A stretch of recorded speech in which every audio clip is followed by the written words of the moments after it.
고속도로 출구에 보면 초등학생들도 알아볼 수 있도록 목적지에 따라서 초록색, 분홍색 이렇게 유도선이 칠해져 있는 것을 볼 수가 있습니다.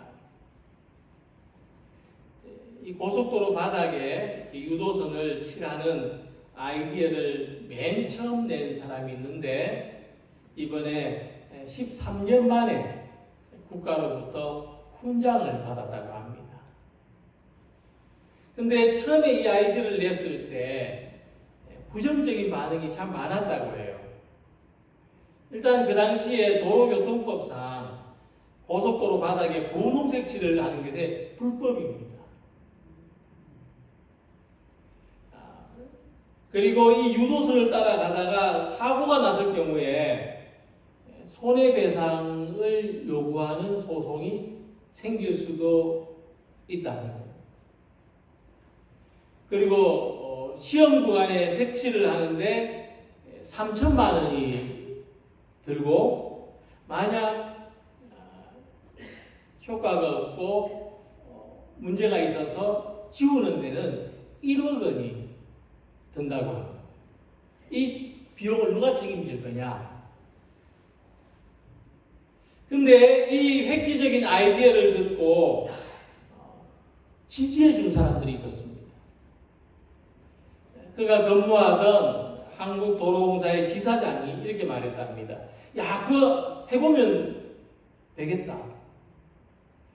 만약 실패하면 너하고 나하고 5천만 원씩 물어내면 되잖아. 유머가 섞인 격려의 말을 해주었다고 합니다. 실제로 공무원들이 어떤 일을 하다가 좋은 취지에서 했는데 잘못된 경우는 책임을 물지 않아도 되는 그런 그 규칙도 규정도 있다고 합니다. 어쨌든 잘못되면 우리 둘이 물어내자 이러면서 격려해줬다는 거죠. 또 당시 도로 순찰 때의 책임자도 이 교통법을 어기고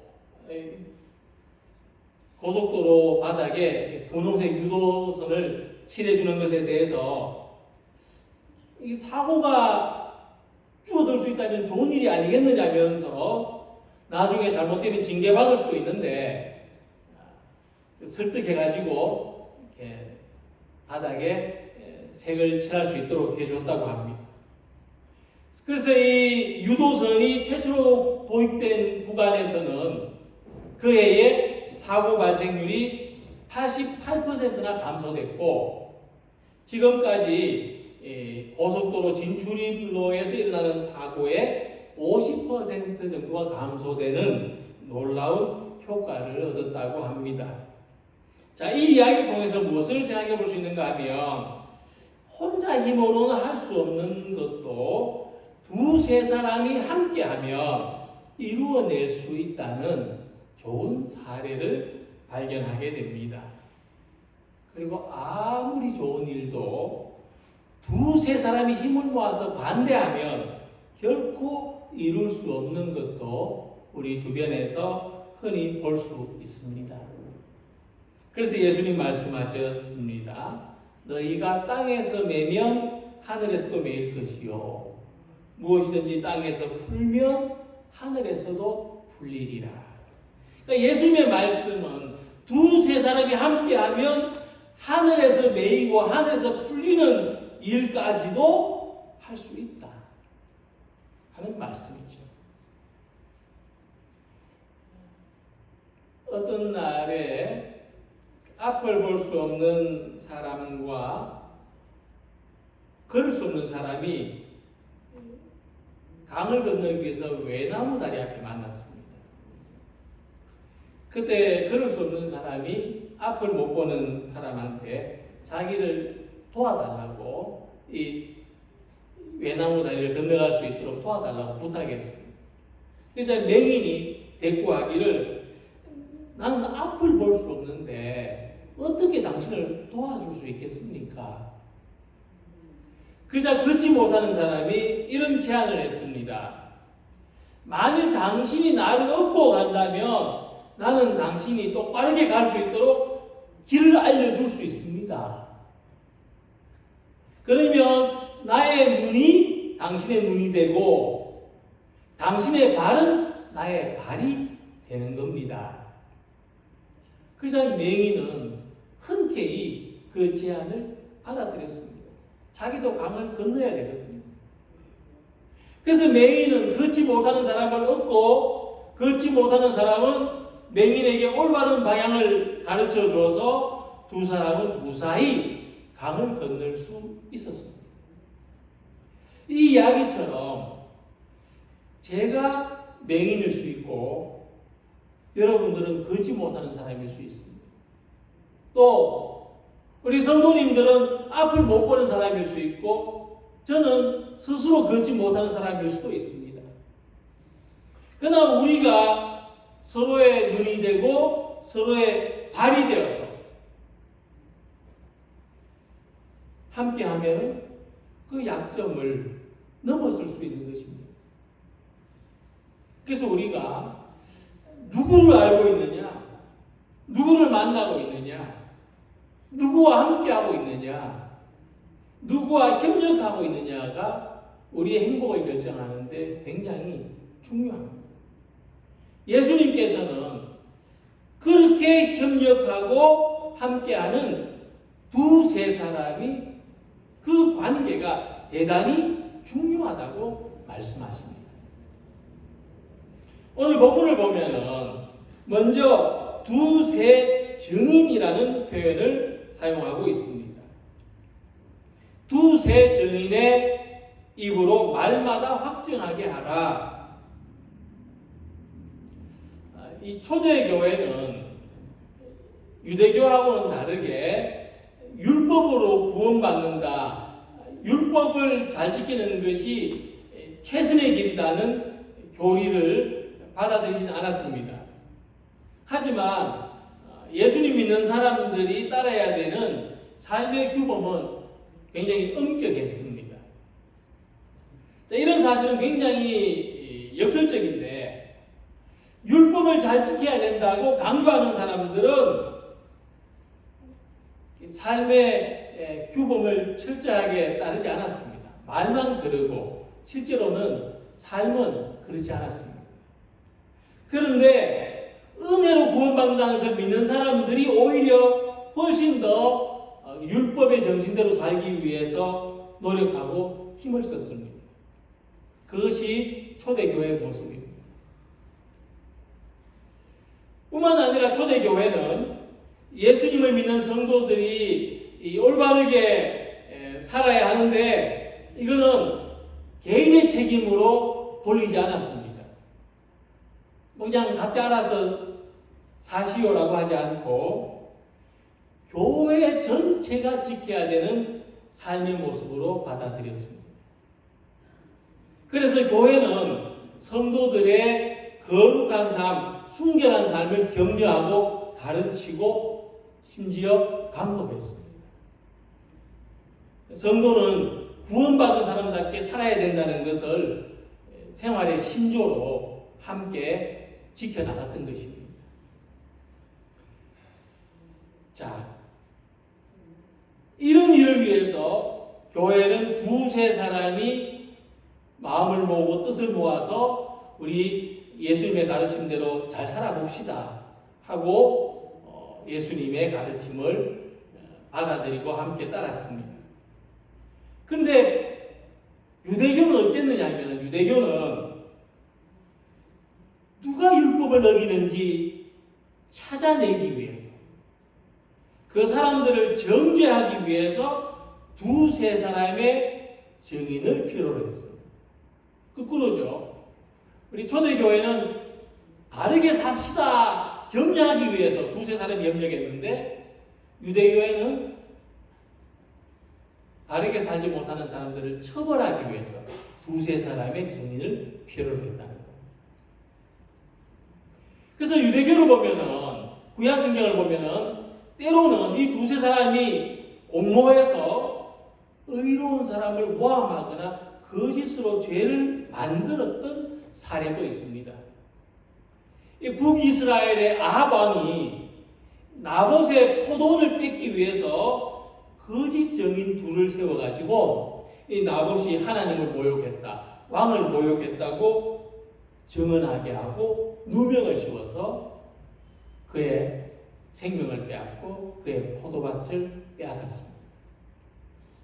또 유대교 지도자들은 예수님을 십자가에 처형하기 위해서 거짓 증인들을 내세웠던 예가 있습니다.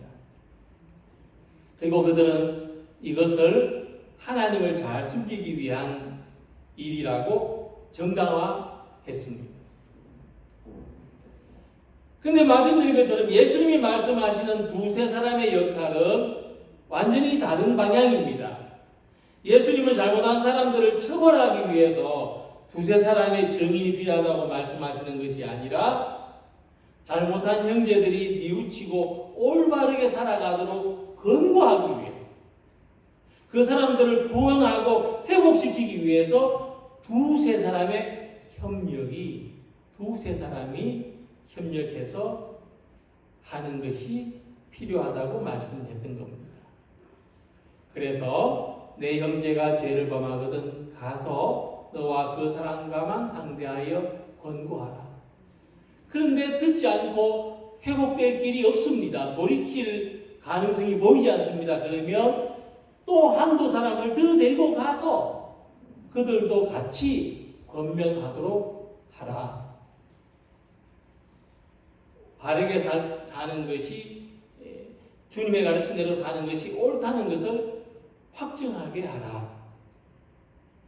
그래서 교회에서는 다른 사람들을 정죄할 목적으로 협력하는 것이 아니라 잘못된 길에 서 있는 사람들을 권면하고 돌이키도록, 올바른 길을 가도록, 구원에 이르도록 하기 위해서 두세 사람이 협력해야 되는 것입니다. 그래서 우리가 서로 협력해서 우리가 힘써야 되는 일은 모든 사람들이 주님을 믿는 올바른 길을 가고 구원에 이르도록 돕는 역할을 하는 겁니다. 한 사람이 복음을 전하는 것보다 두세 사람이 함께 복음을 전하는 것이 훨씬 더 유익한 일입니다. 그래서 우리는 두세 사람이 협력해서 혹시 우리 주변에 믿다가 낙심한 사람은 없는지, 우리 주변에 주님이 필요한 사람은 없는지, 교회에 도움이 필요한 사람은 없는지 돌아보고 믿지 않는 사람들에게는 믿음을 권면하고 믿는 사람들은 더 바르고 열심히 있는 믿음을 가지도록 도와야 되겠습니다. 이 중요한 일을 혼자 힘으로는 감당하기 어려울 수도 있습니다. 그러나 두세 사람이 협력해서 함께 한다면 못할 일도 없는 것입니다. 이 영혼을 구원하는 이 귀한 일을 함께하는 두세 사람이 되시면 좋겠습니다. 두 번째로 예수님께서는 진실로 너희에게 이르노니 무엇이든지 너희가 땅에서 매면 하늘에서도 매일 것이요 무엇이든지 땅에서 풀면 하늘에서도 풀리리라고 말씀하셨습니다. 그 예수님이 이같이 똑같은 말씀을 마태복음 16장 19절에서도 하셨습니다. 내가 천국 열쇠를 내게 주리니 네가 땅에서 무엇이든지 매면 하늘에서도 매일 것이요 내가 땅에서 무엇이든지 풀면 하늘에서도 풀리리라. 자, 이 말씀은 예수님을 향해서 주는 그리스도시요 살아계신 하나님의 아들이십니다라고 믿음을 고백한 베드로에게 하신 말씀입니다. 자, 이 말씀을 보면 우리는 예수님을 주님으로 고백하는 사람에게 땅에서 매면 하늘에서 매이고 땅에서 풀면 하늘에서도 풀린다고 말씀하신 것을 알 수 있습니다. 이 매고 푼다는 것을 베드로에게 하신 말씀으로 풀이하면 열고 닫는다는 의미로도 이해할 수 있습니다. 내가 너에게 천국 열쇠를 주겠다. 땅에서 닫으면 하늘에서도 닫히고 땅에서 열면 하늘에서도 열릴 것이다. 그러니까 닫힌 문을 열려면 열쇠가 있어야 되죠. 또 열린 문을 닫는데도 열쇠가 필요합니다. 숫자 키로 지금은 뭐 대부분 숫자 키로 문을 여는데, 근데 그전에는 자기 집 앞에 왔는데 안에 아무도 없고 열쇠가 없어서 못 들어가는 일도 있었습니다. 라디오를 들을 때 옛날에 이런 이야기가 있었습니다. 아파트 엘리베이터를 수리하고 있었는데 엘리베이터를 이용하려면 수리가 다 끝날 때까지 오래 기다려야 되고, 그래서 운동 삼아서 24층까지 계단을 걸어서 올라갔는데, 그런데 가서 보니까 열쇠를 차에 두고 와가지고는 엘리베이터는 수리 중이지 들어갈 수는 없지, 내려오기도 힘들지, 그래서 고생했다는 이야기를 들은 적이 있습니다. 근데 예수님을 믿는 두세 사람이 함께하면 천국문을 열 수도 있고 닫을 수도 있다는 뜻으로 볼 때, 예수님은 교회에서 함께 협력하는 이 두세 사람이 얼마나 중요하냐. 교회에서 두세 사람이 천국문을 닫을 수도 있고 열 수도 있다. 그렇게 말씀하신 것을 볼 수가 있습니다. 그래서 예수님은 우리들에게 천국 열쇠를 맡겨주셨습니다. 베드로에게 하신 말씀은 대표적으로 하신 말씀입니다. 베드로 한 사람에게만 하신 말씀이 아니라 예수님을 주여 그리스도로 고백하는 모든 사람들에게 하신 말씀입니다. 내가 너에게 천국 열쇠를 주겠다. 근데 이 열쇠가 눈에 보이는 열쇠는 아니지만은 열면 열리고 잠그면 잠기는 권세가 있습니다.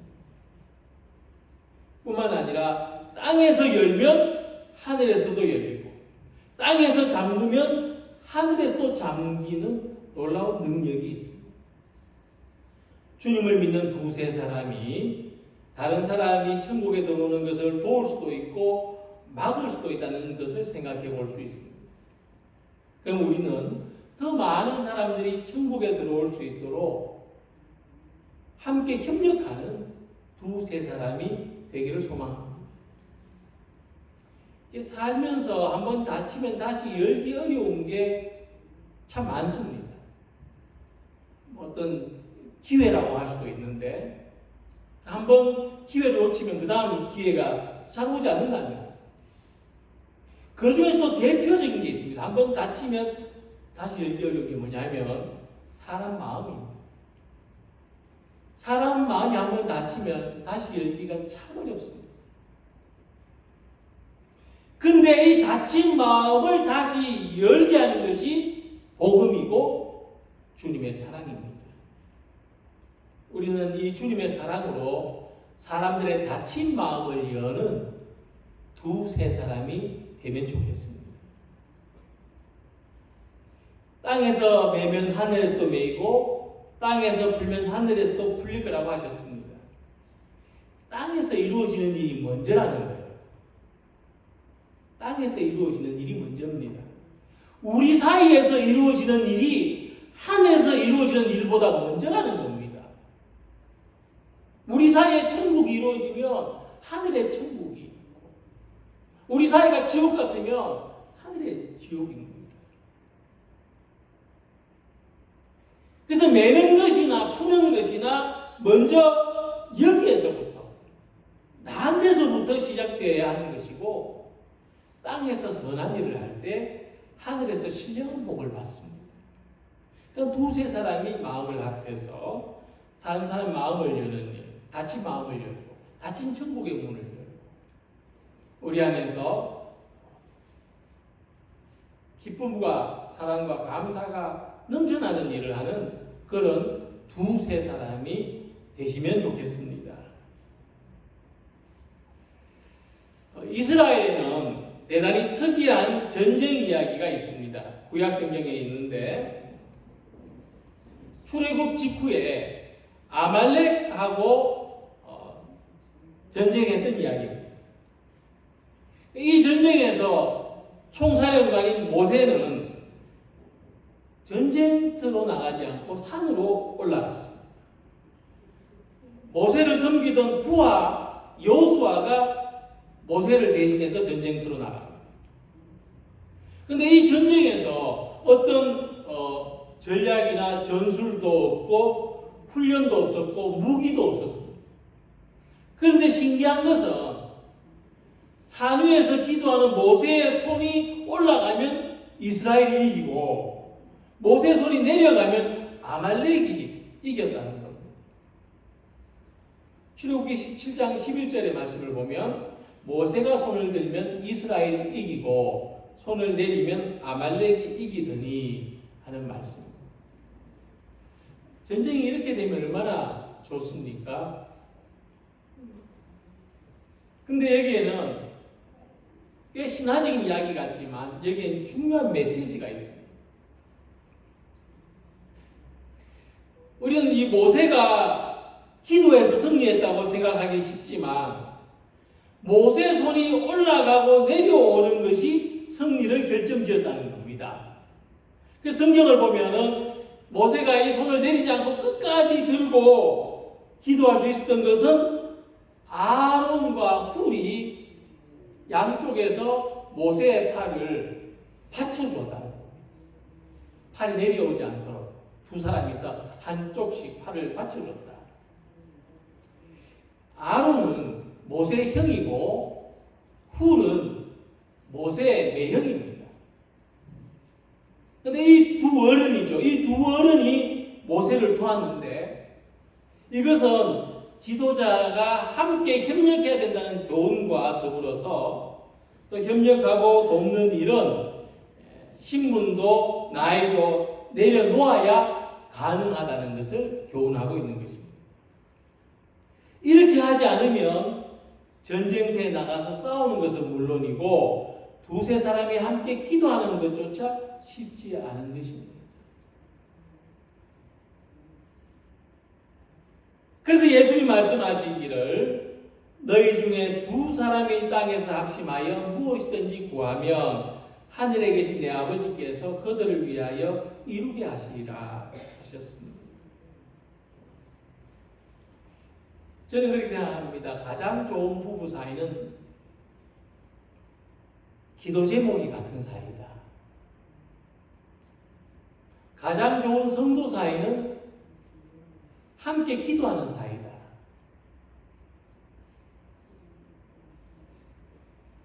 그래서 예수님은 한 사람이 기도할 때라고 말씀하시는 것이 아니라 두 사람이 기도할 때라고 말씀하셨습니다.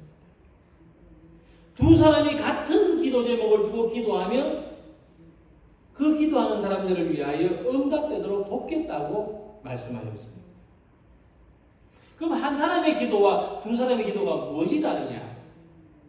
한 사람의 기도는 자기를 위한 기도를 말합니다. 자기의 목적을 위하여 구하는 기도입니다. 그러나 두 사람의 기도는 뭐냐면은 공동체의 목적을 위하여 구하는 기도입니다.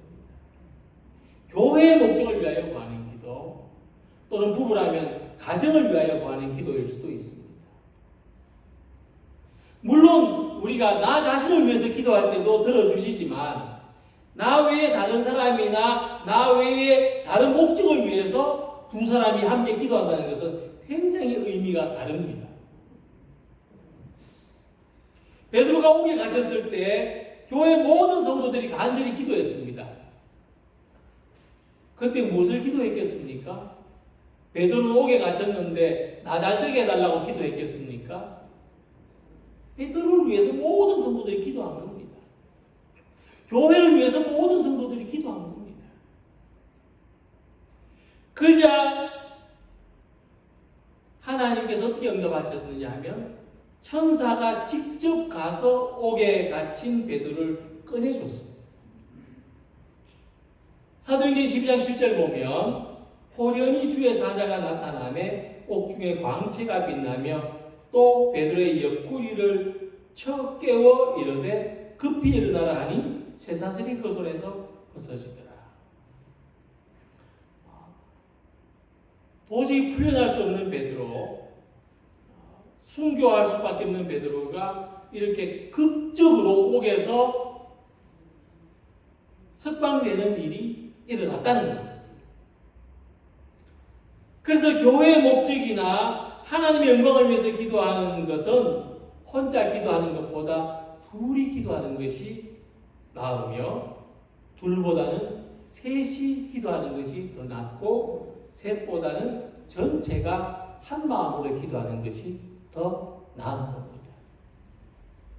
예수님은 두세 사람이 내 이름으로 모인 곳에는 나도 그들 중에 있느니라고 말씀하셨습니다.